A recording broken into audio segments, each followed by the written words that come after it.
Alors, bonjour à tous. Donc, je remercie MacMay parce que c'est vrai que notre démarche est très complémentaire et que le crowdsourcing, c'est aussi ce qu'on fait avec Jaxed, donc qui est un guide collaboratif. Et alors, je vais. Voilà, donc en fait, ça fait 30 ans que je me déplace en fauteuil roulant électrique. Et mon principal souci, c'est pas de supporter le handicap, mais c'est de supporter les conséquences dues au manque d'accessibilité. Euh, c'est en 1993 que j'en ai pris conscience quand j'ai voyagé à Berkeley et j'ai découvert que lorsque tout était accessible, la vie était beaucoup plus facile. Et là-bas, j'avais plus à me demander où est-ce que je peux aller, mais plutôt où est-ce que je veux aller. Donc ça, c'est un changement significatif. C'était vraiment extraordinaire. Et puis, rencontrer du monde et avoir une vie normale, une vie sociale normale, paraissait évident, en fait. Et de retour, en fait, je me suis aperçu que j'ai revécu le manque d'accessibilité. Je suis retourné un peu à la réalité. Et là, j'ai constaté que je n'étais pas le seul à rencontrer des problèmes dus au manque d'accessibilité. Que je n'étais pas le seul à rencontrer des problèmes d'intégration. Et puis, en fait, j'ai vu que les critères n'étaient pas les mêmes selon les handicaps. Et dans un même handicap, les critères de l'un peuvent varier par rapport à l'autre. C'est comme peut-être deux personnes aveugles n'ont pas forcément les mêmes critères.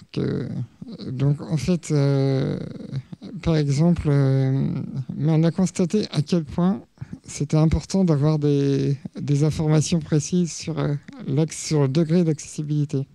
Alors, juste pour... en fait, je voudrais préciser, par exemple, que pour moi, un restaurant est accessible si l'entrée est de plein pied.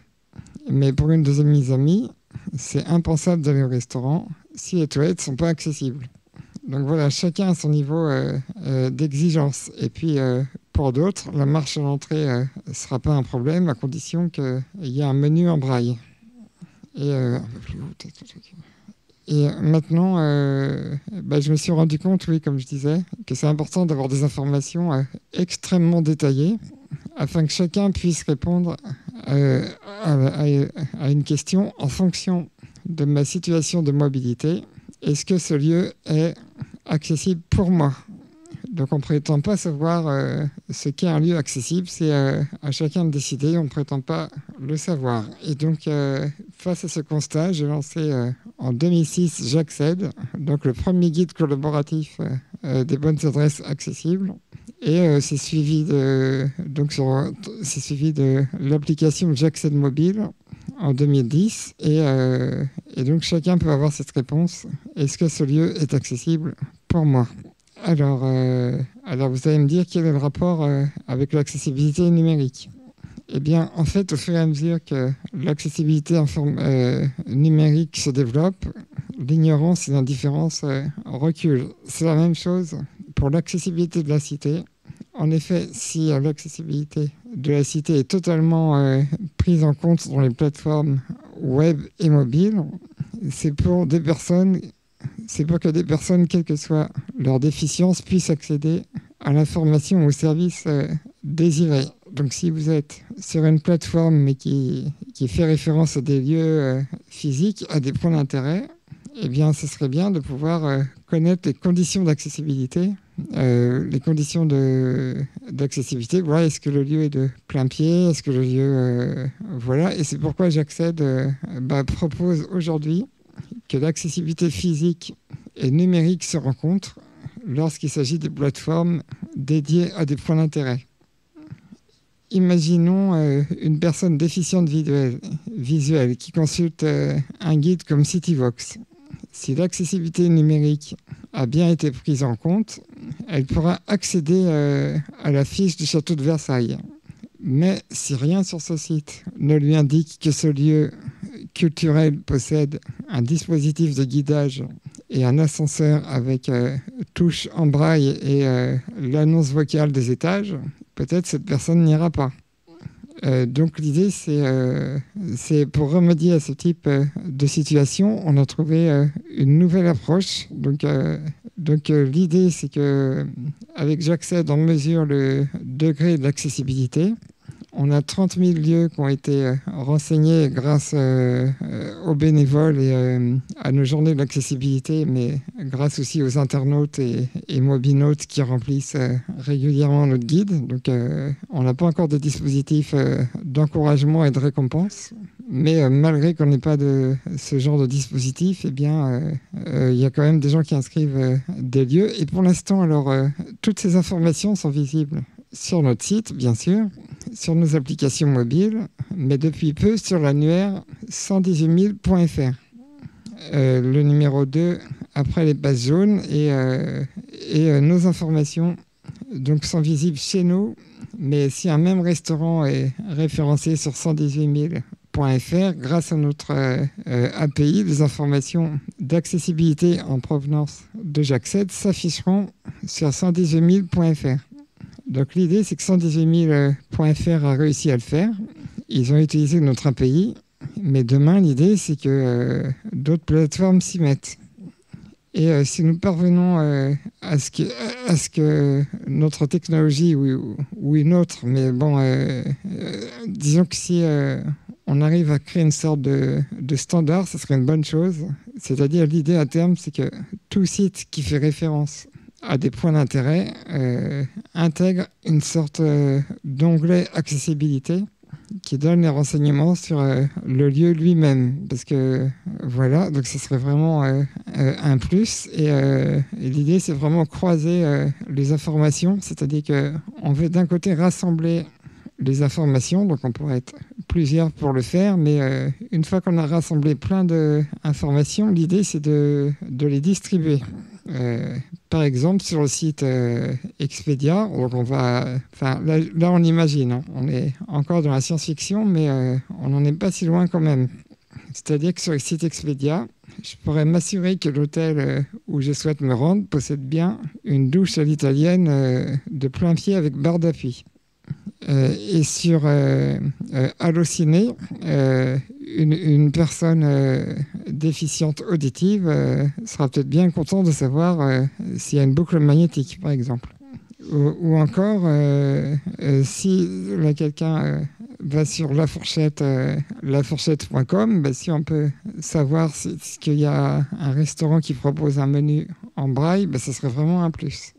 Donc l'idée, c'est qu'il n'y ait plus besoin de connaître J'accède ou que d'une manière générale, on n'ait plus besoin d'avoir recours à des plateformes spécialisées.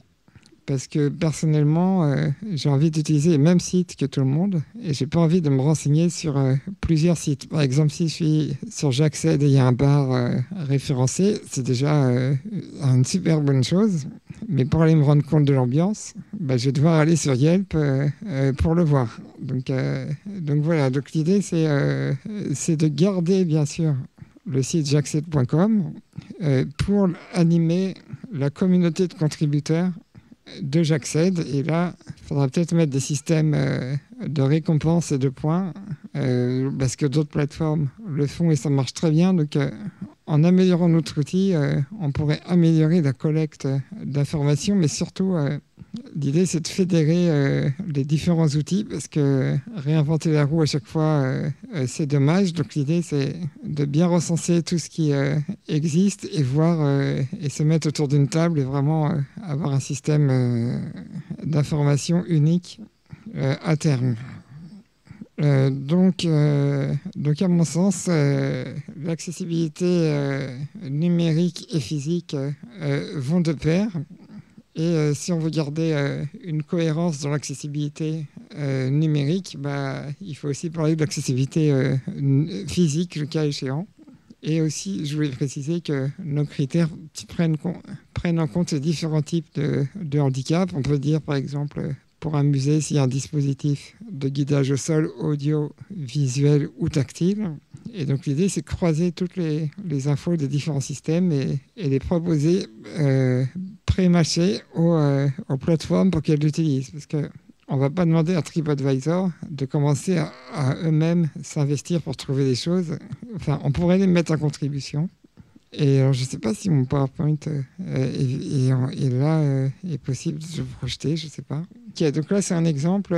Voilà comment ça pourrait se traduire sur Voyage SNCF. Donc, en arrière-plan à droite, vous voyez de quelle façon ça pourrait s'ajouter. Donc, c'est une fiche d'hôtel qui est référencée sur Voyage SNCF. Et en intégrant l'API, eh bien, il pourrait afficher les informations qui a écrit en bas à droite. Donc voilà, l'idée, c'est que...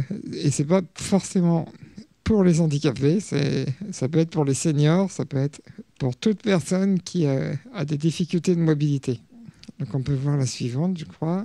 Et là, il y a un autre exemple. Alors voilà, on peut encore montrer l'exemple suivant.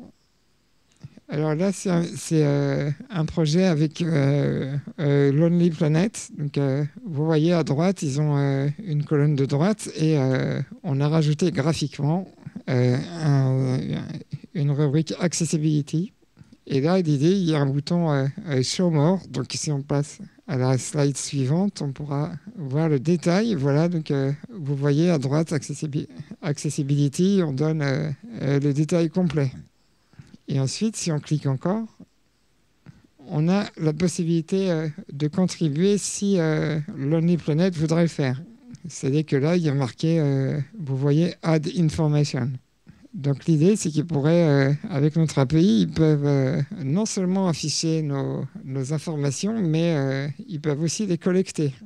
Et donc si on a plein de plateformes qui s'amusent à collecter des infos et les distribuer, bon nombre de personnes vont se mettre à bouger plus, parce qu'il y a des personnes qui restent enfermées chez elles, faute d'informations suffisantes. Mais si elles savaient qu'elles peuvent aller, par exemple, à Salzbourg et que là-bas, l'accessibilité a été très bien pensée, peut-être qu'ils se décideront à y aller. Mais quand on a des mauvaises surprises et on se retrouve face à deux marches, on finit par se décourager. Donc l'idée, c'est de montrer qu'il y a des endroits qui font des efforts et donc il faut les valoriser. Et c'est comme ça que les autres vont suivre. Et si les citoyens s'aperçoivent que d'un lieu à l'autre, l'accessibilité n'est pas la même, peut-être qu'ils privilégieront les lieux accessibles. Donc là, je suis un peu utopiste, mais s'ils commencent à faire ça, on est sûr que les lieux deviendront accessibles. Donc voilà, et là, j'ai fini. Merci beaucoup. Voilà. C'est bon.